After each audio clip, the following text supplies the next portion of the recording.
வணக்கம் மக்களே. வந்தே மாதர பாடல் வெறுப்புணர்வா? இந்த வீடியோ மட்டும் பார்த்துட்டு வாங்க. Vande Mataram song, which is a part of the Anand Math novel, is full of hatred. இப்படி யார் சொல்றாங்க அப்படின்னா, அமைதி மார்க்கத்தை சேர்ந்த சட்டமன்ற உறுப்பினர் திரு ஜவஹருல்லா அவர்கள் அப்படி சொல்லியிருக்காங்க. ஏன்யா, ஆங்கிலேய கிறிஸ்துவனை விரட்டுறதுக்காக ஜாதி மத பேதம் இல்லாம ஒட்டுமொத்த இந்தியர்களும் சேர்ந்து சொன்ன ஒரே தாரக மந்திரம் வந்தே மாதரம்.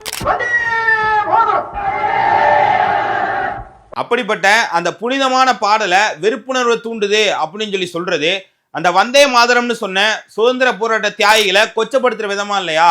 சுதந்திர போராட்ட வரலாற்றை மறைக்கிறதுக்கு உண்டான முயற்சி மாதிரி தெரியலையா உங்களுக்கு?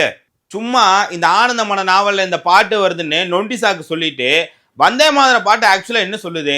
இந்த மண்ணை, இந்த தேசத்தை, இந்த நதிகளை, இந்த நாட்டில் இருக்கக்கூடிய வளங்களை தாயா போற்றி வணங்கணும் அப்படின்னு சொல்லி அந்த பாட்டு சொல்லுது.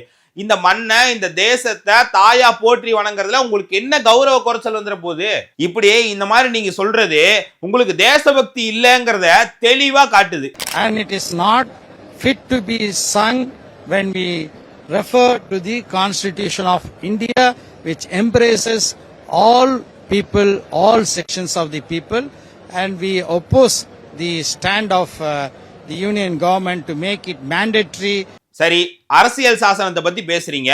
அதே அரசியல் சாசன சபை என்ன சொல்லியிருக்கு?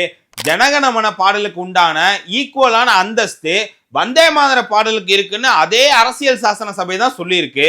ஒண்ணு மட்டும் நல்லா புரிஞ்சுக்குங்க, வந்தே மாதரம்ங்கிறது வெறும் பாடல் இல்ல, அது இந்த நாட்டினுடைய, இந்த தேசத்தினுடைய ஆன்மா. தேசபக்திங்கிறது உதட்டளவுல மட்டும் இருந்தா பத்தாது, உணர்வுல வேணும். இந்த வந்தே மாதரம் பாடலை எதிர்க்கிறது இந்த தேசத்துடைய கலாச்சாரத்தை, பண்பாட்டை, தியாகத்தை எதிர்க்கிறதா அர்த்தம். வந்தே மாதரம். ஜெய்ஹிந்த்.